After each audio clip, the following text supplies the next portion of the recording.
Giovani che parlano ai giovani con il linguaggio dei giovani. Saranno proprio i giovani ad ideare la prossima campagna per la sicurezza stradale della Regione Veneto attraverso un concorso di idee in collaborazione con la direzione scolastica regionale. Quando sei toccato in modo diretto o comunque vicino perché è un tuo amico, un tuo compagno, magari un tuo familiare, allora chiaramente è la cosa molto eclatante,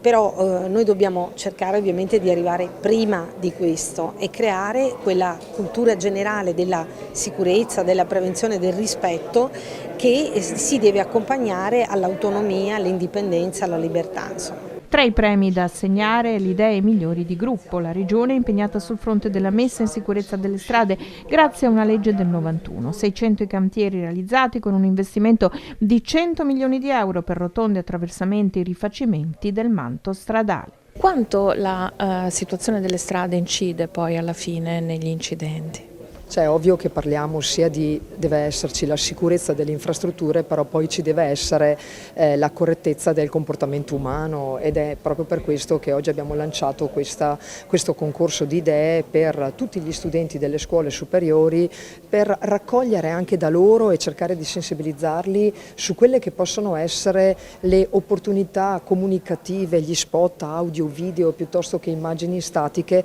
per poter incidere sulla sensibilizzazione. Partiamo dai ragazzi, perché molto probabilmente chi ha già una patente in tasca è già un po' compromesso, insomma possiamo parlare credo a 360 gradi di tutti noi.